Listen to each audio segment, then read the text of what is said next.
Golden Era Gaming.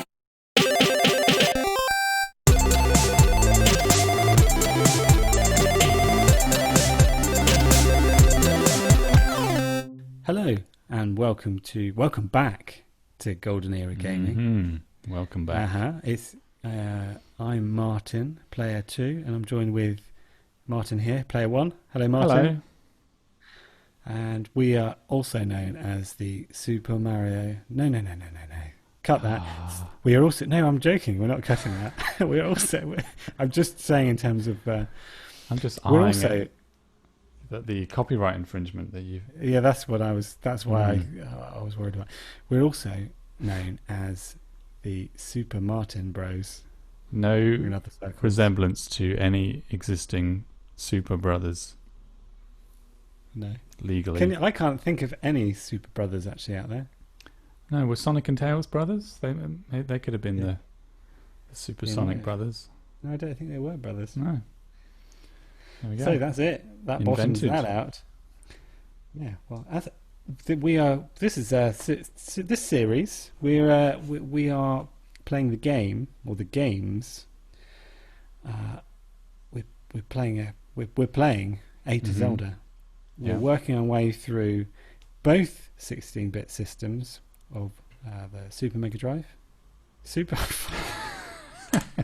Let me just take over. You have a little lie down. So we're doing the Super Nintendo. That's it. The Sega Mega Drive. Yes. And we're not even gonna the Genesis and the Famicom. You might know them as. But yes, we're playing all the games. So every week we're doing a different letter. This week it's the mighty E's. And why don't we play A to Zelda? A to Zelda. So this week we've been working through the letter E. And what were you doing this week, Marty? I was doing the Mega Drive. Mega Drive this week. Which Mega Drive? The Super Sega Mega Drive. Mega Drive. Okay. The Super Sega Mega Drive. Imagine that. I'd have definitely bought 2 of those. Yeah. And I've been on the Super Nintendo. The Nintendo Super Nintendo. The Nintendo. Good. Super Famicom Nintendo. And why don't I get into the dump? How did you find it? Well, how did you find it first? How did you find these? Were they all really, right? really good. Yeah. Enjoyable and enjoyably small but concisely good section of games to play through. I agree. The quality ratio was higher, I found, than previous weeks. Yeah. And who's that? The Floyd Mayweather letter. E. Because he's like pound for pound. Okay. The best fighter, pound for pound. I thought you were suggesting he takes E's. I would not broadcast an accusation like that. He eases his way through fights. He's the money man, isn't he? So he should be the letter G then. Yeah, anyway, less of the accusations about our prize sporting heroes. And let's get back to it. Okay, so on with my dump. Did we even introduce the dump yet? Probably not. Or did we? No, we were. Okay. No, we were just. Maybe we did. The dump. This week is a sort of a new improved dump. We're not going to always fill up the bowl. We're just going to dump as much as we like. And that might mean like 3 games one week or a few more another week. So it might be a little bit more concise. So I'm going to get on with my... We're going to try and keep it briefer. Yeah. A pair of brief... dump. That doesn't even work. Okay. SNES. Your SNES dump for E. Okay. I'm going to start off with a game called Earthbound. Which is a kind of... I called it a weird RPG. And you know me and RPGs.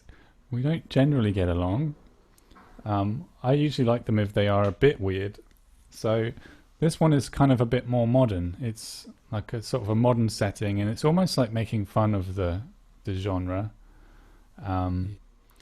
So it was a nice change from the whole wizard throw on your enchanted whatever, and like Yeah, because all RPGs tend to be set in the same weird world, don't they? Where it's not quite Yeah. it's like a Viking sort of settlement, and you go around a village, and you have myths and spells and a sword. exactly, This is like this a is much more mythical modern. yeah. This is So baseball bats and skateboards and bicycles. it was rather enjoyable. I found. I would recommend it. I peeked at your list. I peeked at some of your games because we had the flexibility this week to really look at both sides, Mm-hmm. and I was very impressed by Earthbound. Yeah. I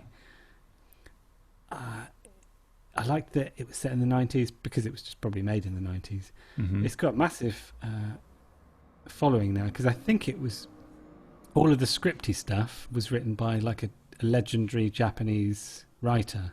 Mm-hmm. So it's all sort of nicely done. Mm. But I liked it, and I liked that sort of developed Game Boy style. It's like Game Boy style being painted in with lovely SNES colours. So I thought that was nice, but I think it got criticised for not being, modern graphics. I think at the time, because it was like 94, 95, people wanted like Donkey Kong style True, yeah. stuff. They didn't want a almost 2D sort of thing. That's interesting. Yeah. Yeah. I didn't think of that context, but I actually thought the graphics were cool. I enjoyed. Yeah, I saw it and I thought I did really good. And then when I looked at it, people didn't like it at the time. It was like one of those slow burner games. But when I saw this, I thought this could be the RPG that gets me playing RPGs. Yeah. I think I might be ready for an RPG now. I've seen this. I thought Yeah. if I was on a flight, if I had any spare time, not busy with work stuff like playing computer games, Mm-hmm. I would go for this. I would like to try this long term. Yeah, for sure. It's a genuine RPG too. Perhaps not like the Beavis and Butthead mentioned thing, which is like kinda. It's different, but in all the right ways. It's kind of self-referential and You've got payphones and ATMs and yo-yos.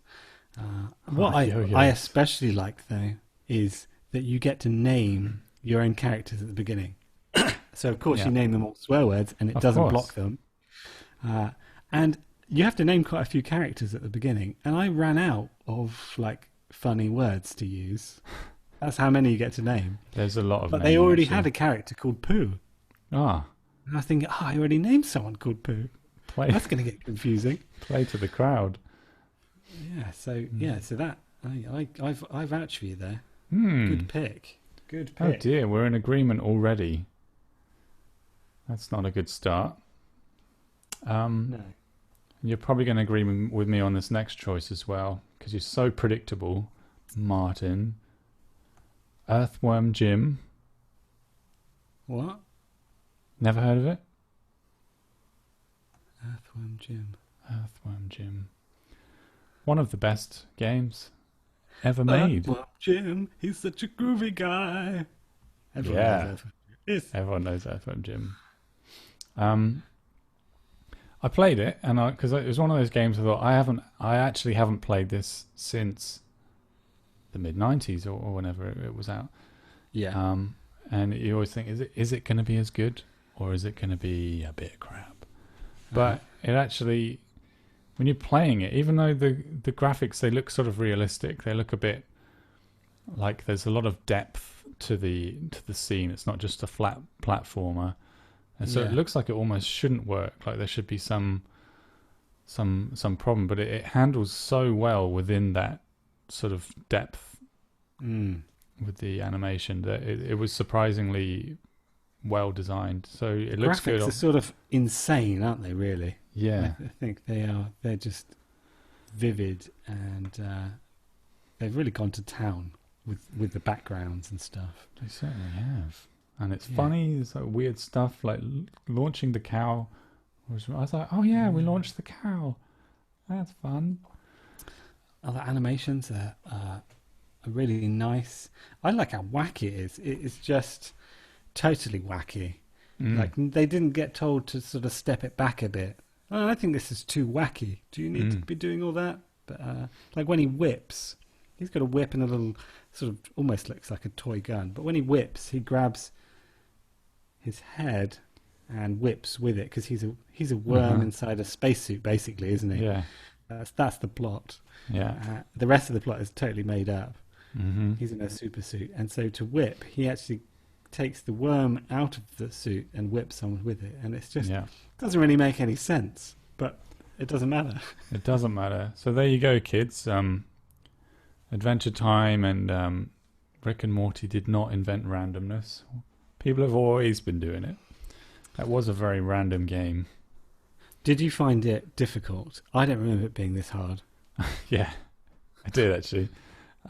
Because I can't remember if we must have completed it, but we certainly we played it to the point that it didn't. I don't remember it being difficult, and yet you play it and think, geez, I must have played this a lot. Got good at this. I'm out of there. It's pretty tricky, and some of the frustrations came back. I rewound to where I was playing it when I was first like struggling with something, and it's sort of a love-hate game because it's really good, but it's hard. And what really kicks you in the stomach is that when you try and step it down from normal, because that's what I do. This is too hard. Let's go to easy. Mm-hmm. They don't call it easy. They call it practice. What? Yeah. Practice mode? They could have been even meaner though, couldn't they? Could have been like noob or... Yeah, but I think that's like jokey. Yeah, oh yeah, I'm going to do it on easy. Practice is like you're not doing the game. If you complete it, it doesn't count. Yeah, true. That is true, actually. It's the equivalent of your parents telling you they're disappointed in you, not mad at you. It's a bit like that. Yeah. That makes Does that happen? Does that happen a lot? It has happened a lot. Yeah, this morning. Oh, I don't dish that out. I wouldn't. Oh no, I was still talking about your parents. Oh yeah. So they just send you I get a message in the morning just saying we're disappointed in you. I'm not sure what you're up to today, but I'm disappointed anyway. Very, very disappointed. All right, let's move on to something completely different. Okay. Earthworm Jim 2, which, actually, because I hadn't played this back in the day, I'd only played the first one, and I'm like, this is incredibly similar looking. But then I actually thought that's good. Actually, that sometimes that's nice when you've got a good thing going and you don't want to completely change it up and ruin it. Mario 2, anyone? Whereas it sort of doesn't rewrite anything. It's just improved it a bit. There's more wackiness. There's a little bit more interesting like sub games, and it's a little bit easier as well, which kind of solves. It's like they took the first game and thought, let's just tweak it a bit, make it even goofier. So yeah, try and both. Try them both. Not much more to say about that. There is a bit of a question about sequels with games, where do you give the original game much more credit for being original? Because the sequel should be a bit better, really. If you haven't made the sequel better, what have you done? I used to always think they were. I used to remember thinking, isn't it funny how films get worse through the sequels and get better? Yeah. So that was always why. But now I'm going back through them.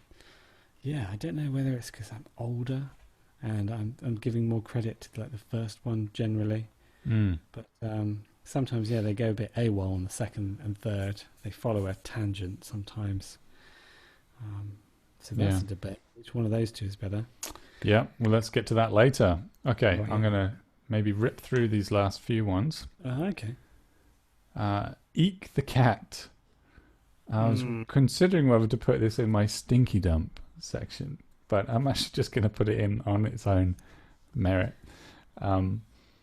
apparently this is a genre of games called escort games, which My ears are pricked up. uh-huh. You're like, Are oh, they as good as they sound? they certainly are. I don't know how else you think escort might mean something, but you are escorting another character through a sort of a dangerous maze of obstacles and things like that.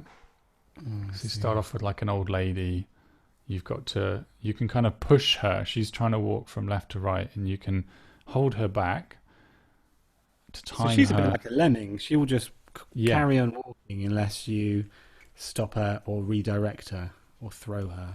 Exactly. Kind of Yeah. Yeah. Exactly. Lemmings is a good, that's saved a bit of waffle. Yeah, Lemmings, like a kind of funky, the music's sort of funky and obviously a bit more detailed graphics than Lemmings, and it's just usually one person that you're trying to save.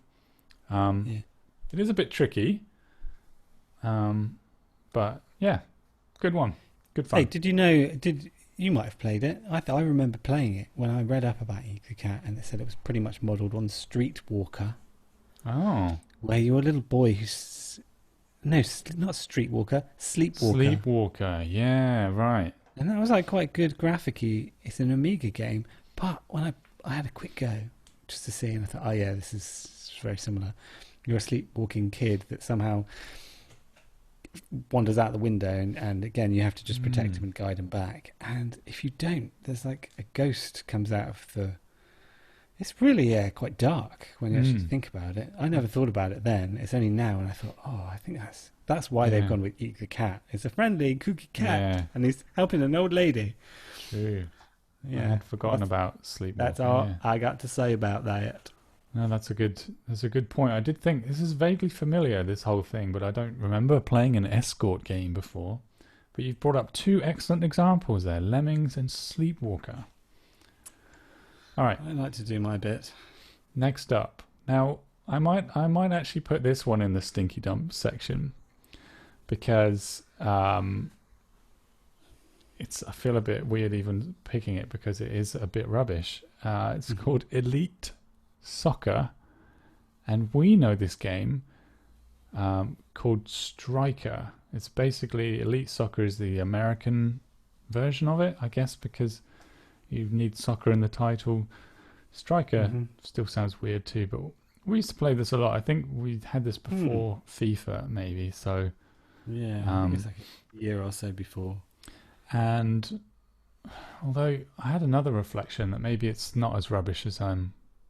So anyway, the rubbishness of it is also the fun part. You can take on the entire pitch of players from like anywhere on the field, which I think is at the time what we wanted out of a football game. We wanted to be able to by dribbling. Yeah, just dribbling. Just Don't run pass through, it. no passing. And so that was fun for about 2 minutes, and then got a bit boring because you can just do that anywhere. But it's a bit weird looking. But I remembered what the fun part is. The 2-player version is fun because it's the same rules for both of you. Yeah, but when you're playing with a bad team, you can't outrun everyone because people are faster than you. So, you still there, Martin? Hello? Are you back? You just froze for a second there. Yeah, you did, yeah. Oh, no, you did actually. I was fine. Huh. Maybe I did. Okay.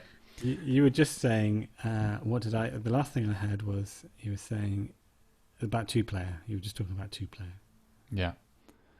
So the 2-player mode is where it comes to life, I think, because if you pick a really bad team, you can't outrun everyone because you're not very fast. So you sort of need that teamwork to pass through and score. So it's actually pretty fun. That's what I remembered, that it is a good game with 2-player. With 1-player, it gets pretty boring pretty quick. You're either the best team and you can run everywhere and score from anywhere on the pitch, or 2-player's good. Huh. Excelente. So yeah, I'm still not quite sure whether that's in on merit or not. I just picked it because we got a lot of play out of that game back in the day.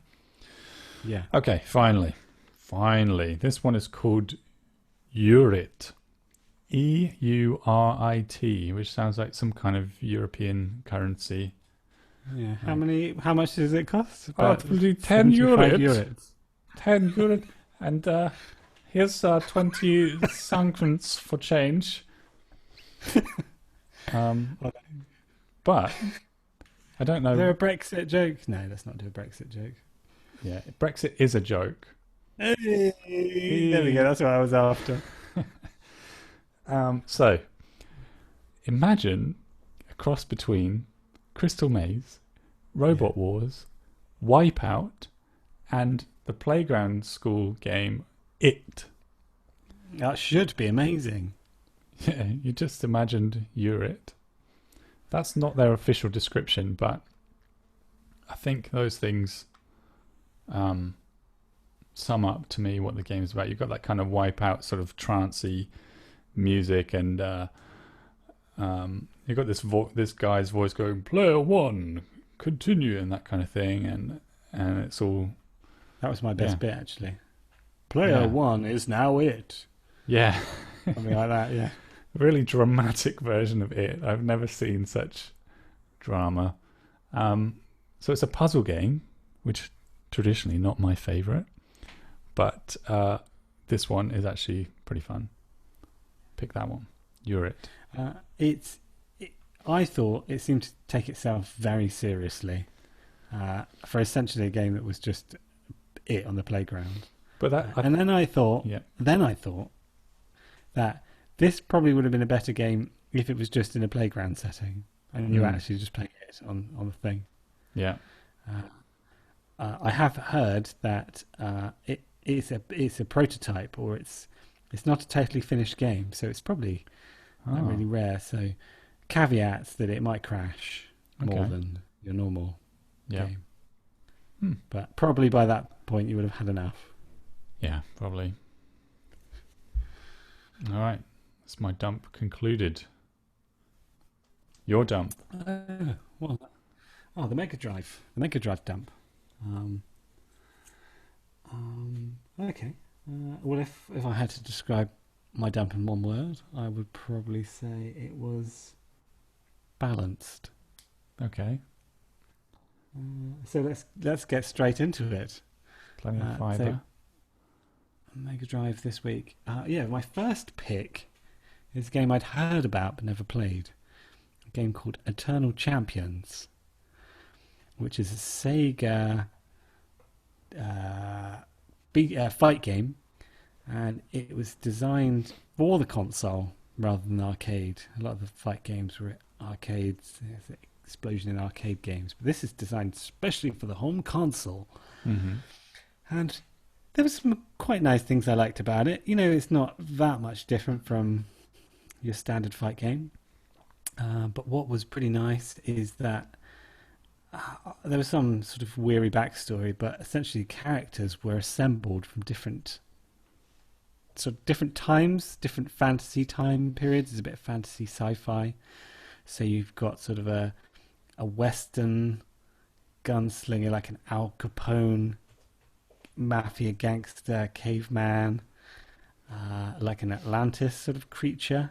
Mm-hmm. So I don't know if there is a Western gunslinger, but it feels like there could be. I think he's a hidden character. So keep playing, and you might find it. So I thought quite liked it. You got like a ninja assassin and like a cyborg kickboxer. So it was sort of a halfway house between Street Fighter and Mortal Kombat. That's probably why it's interesting, in that it's slightly animated, but it's sort of in between. It has finishing moves that are sort of a bit graphic, like you kick someone onto a bonfire, and I think a dinosaur one, you call a dinosaur and he gets eaten.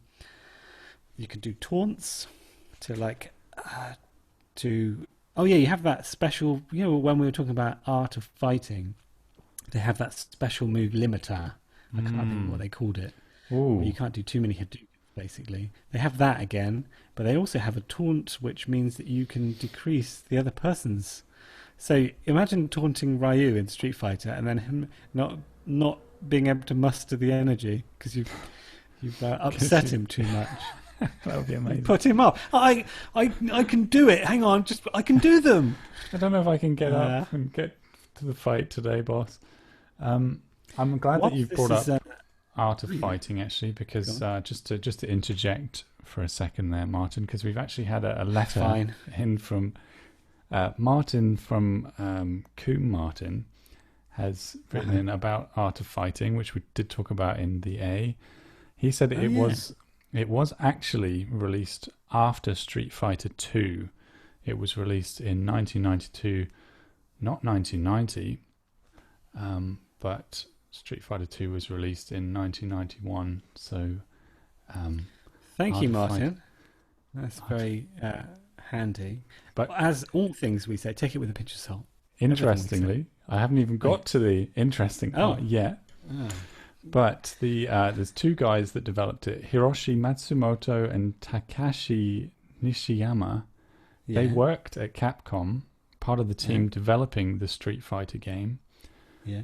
Before the rival team SNK lured them away for a bit of cash. That happens a lot in the game industry. So I was right. It is a Street Fighter 2 ripoff. So the lesson there is always trust your instincts. Stick to your instincts, yeah. Yep. Because you were trying not to stick to instincts, I know. And then you've had an angry letter. I know, because of some faulty information along the way saying it was out in 1990.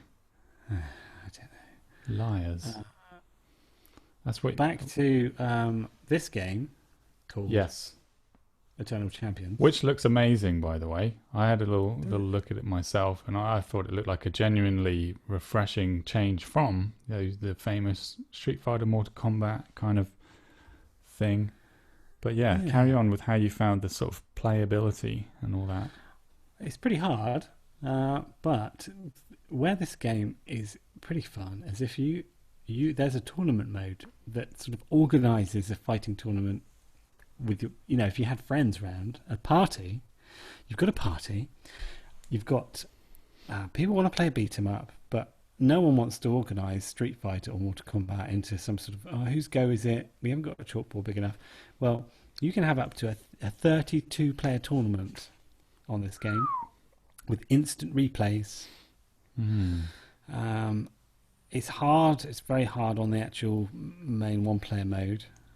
And it's got that thing where you've got to toggle on a Mega Drive pad. You've got just 3 buttons, but there's actually 6 buttons. So you've got to, unless you've got a 6-button pad, you've got to hit the start to toggle it, which is always a bit rubbish. But when I was thinking about this, I always like to think how could I have improved this game?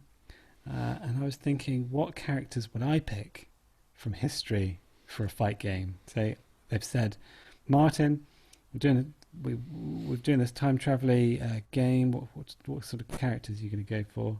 I thought it might be better.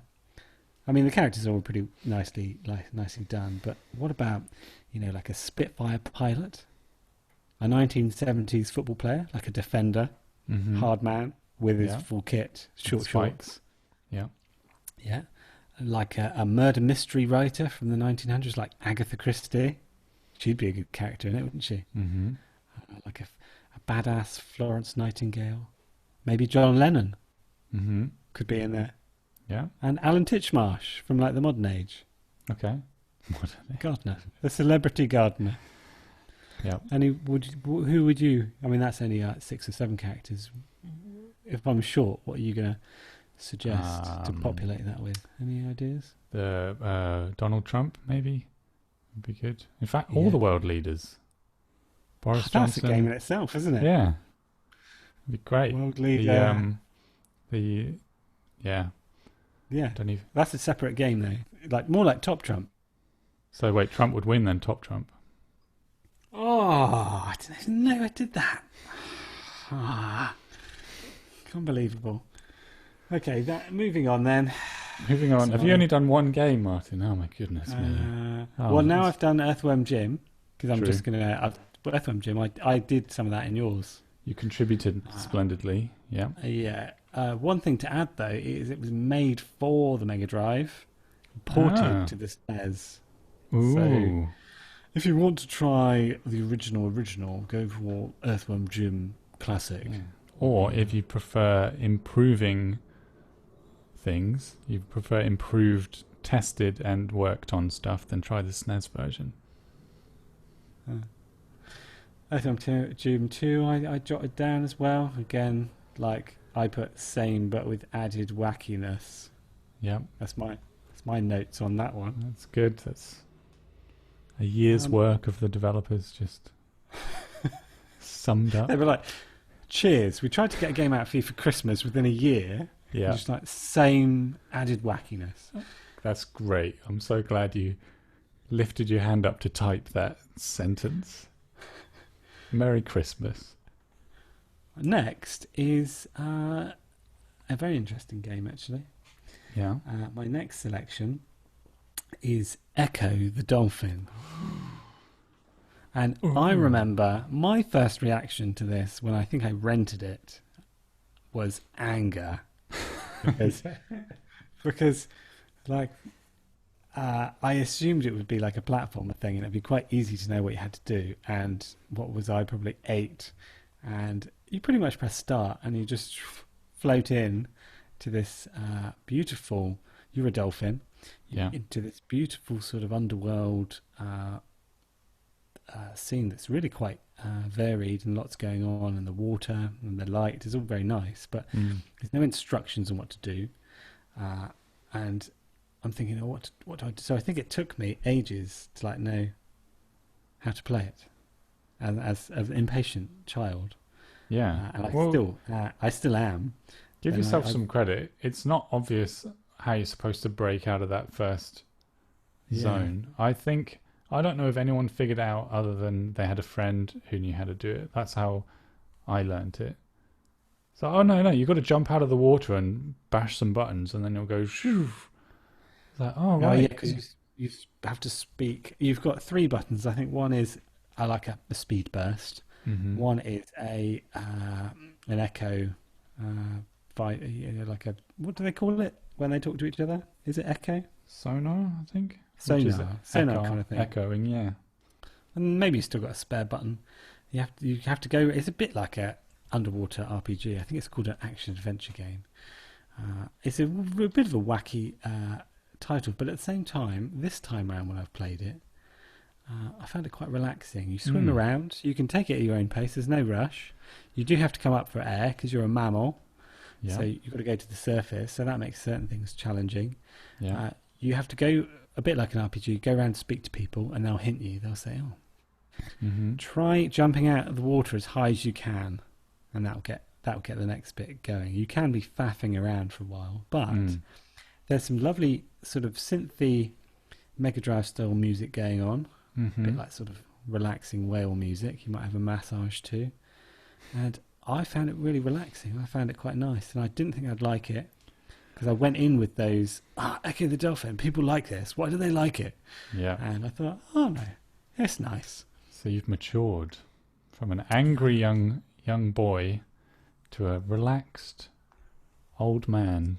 It's a very strange game. And Sega initially refused the guy that wanted to make it. He asked like every year, probably at his end of year thing, is there anything we could do for you? Well, I want to make a Dolphin game. And they said, we're not going to do that. Until he went to he got headhunted to go to a different gaming company. Right. And for more money. And they said, stay here. I said, well, I'll stay here if you let me make my Dolphin game. And really? So they let him make a pilot. And oh dear. And that's all I have to say about that too. But that's interesting, isn't it? Because it wouldn't have got made without someone really wanting to make it. Passion project. Yeah. And it's good. It's nice to have that variety in games. I like when people really go for something that's a bit different rather than the same old stuff. So that's Ecco the Dolphin. There's a couple more Ecco the Dolphin games as well on Sega. So if you like it, check it out. But start with Ecco the Dolphin. It's good. The classic Dolphin-based game. I just wanted to touch on a game. I originally had shortlisted ESWAT, 1990, quite an early Sega game, like a faithful arcade port, which is sort of like it reminded me very much of Shinobi, but you're a cop. And you can die very easily. I think you can take one hit, and then your next hit, you die. You're just a normal beat cop, and then as the game progresses, you get a ice suit, and that's got all sorts of weapons. So you become slower, and you sort of progress through the game that way, and it's pretty cool. But I thought as we're slimming down, and there wasn't too many, I thought I can't pick everything. Instead, my wild card, my sticky dump, as you call them. But still check out ESWAT because it's all right. It's good. It's a game called El Viento, which means the wind in Spanish. And I liked this game because it's a fusion game. It's a run and gun or hack and slash sort of actiony game. You're a Japanese style character, like an anime sort of character. It's set in the 1920s America, the mafia-run city of New York, and you are going there to, that's where it's set, and you're really just running around. It's super fast. The music is really upbeat, and I really like the music. I think the music was really good, but the sound effects were absolutely horrible. Really? Yeah. I think that the music was banging. I think the composer must have been so mad at the sound effects guy.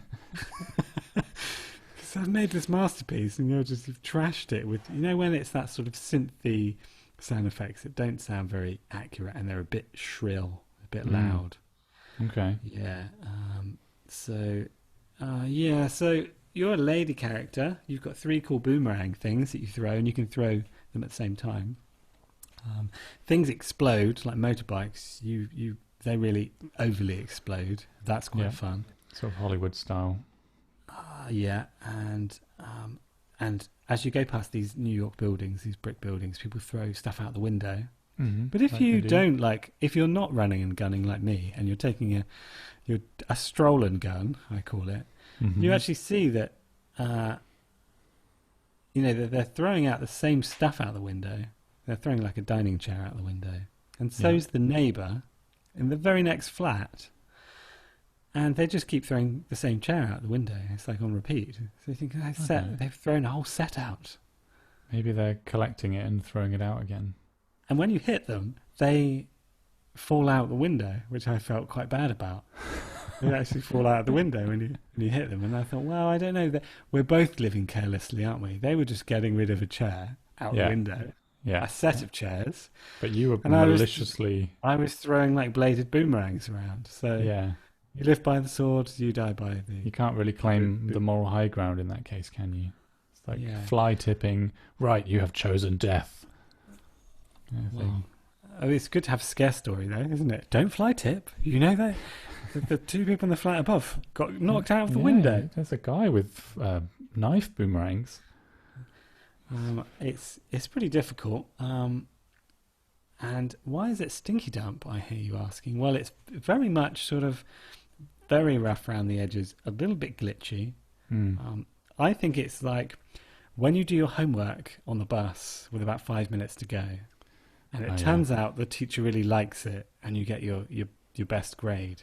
Okay. I think it's sort of developed in the same way, and they didn't really test anything. They were like working to a deadline and then like dumped it out. It would really probably benefit it from a bit of testing and patching. But it's it's pretty. I like the music. It's that sort of Flight of the Navigator, fast-paced synthy. I thought it's great, and I just like that Japanese American fusion you don't see. Yeah. And the Spanish name, so that's a triple fusion, isn't it? Yeah, El Viento. I mean, everything sounds better in Spanish, doesn't it? It does. The wind. And I'd be like, you can actually use that. Next There's time another game there, isn't it? In trouble for for farting at home and your wife says, Martin, and you can just go, El Viento. And she'll be That's like, going to happen. Martin, you're so romantic. Yeah, I think that's my 5, isn't it? Oh, sorry. We're not fixed on numbers. Well, we've managed to still do the. We're a bit stuck in our ways, but next week we'll be a little bit more concise, probably. We'll be slimmer next week for sure. So, let's cut. Let's try and cut. Let's time for get the to our cut. top 5. All right. From my point of view, I'm going to get rid of Eek the cat. Yeah, good. Sorry, that's rude. I mean, it's good that you're making progress in fine-tuning the top 5. How about you? I'm going to get rid of El Viento. Okay. From my top 5. It's just one to mention, One to mention. I'm probably going to cut Eurit. It was actually, as far as puzzle games go, it could almost make the top 5 just out of being a bit interesting. Pretty cool concept. Yeah. I think we've probably got enough quality to... Although maybe I should cut Striker. Elite Soccer. I'm going to keep Earthworm Jim, Earthworm Jim 2, and Earthbound. So, depending on how your cut goes, I will also cut... Well, that's... You've got those. I was going to get rid of ESWAT. It was just a mention. I don't know if it... So that's easy to get through. Then I have... then we've got some duplicates going on, because they are the same game. So, if we had Earthworm Jim... Earthworm Jim 2... Yeah. And Earthbound. That's 3. Yep. And then Ecco the Dolphin. Yeah. 4. Eternal Champions 5. Great. That's a solid top 5, isn't it? That's pretty good. Excellent. Okay, who's going to win? Oh, wow. This is really tough, actually, this week. It is. I could almost pick Earthbound, but it's surely got to go to an Earthworm Jim of some type. Wow. Yeah, I think they're the front runners. Because Earthworm Jim's, it's difficult, isn't it? What's the best game? I don't know. Yeah. I was inspired by Earthbound, but had I never played Earthworm Jim before, I might have been blown away by that. Yeah, exactly. And does the Earthworm Jim 2 get points for... no, actually in this case I don't think it does. Even though I think it's a better game, if I had to pick one, I'd say Earthworm Jim 2 is better. But does it do enough to give it the sequel is better status? That's the question. Whereas you could see some games like a sequel has really raised the bar from the first one. This is like it's better, but I was going to sort of favour the first one. Yeah. Okay. But, so it's basically between those two, isn't it? All right. Let's go Earthworm Jim. Number 1. Earthworm Jim and Earthbound as best loser. So Earthworm Jim is in our this week's Hall of Game. Hall of Game. Fantastic. And Earthbound is a very worthy runner-up. Yeah, best definitely check that out. Loser, whatever. But that top 5 sequels are amazing too. Ecco the Dolphin, the fighter one, the other Earthworm Jim. Earthworm Jim 2. Good stuff. That's great. And so you could play that to give them a good go. That's going to take you a week or so. Yeah. So you you don't have to worry about any of the other games in E. Stick to those. Join us next week, where we'll be on F.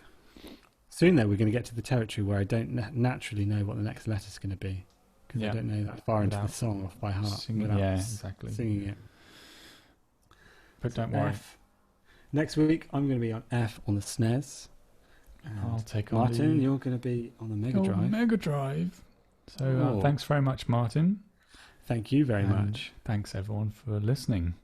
Yeah. We will catch up next week. Goodbye. Goodbye.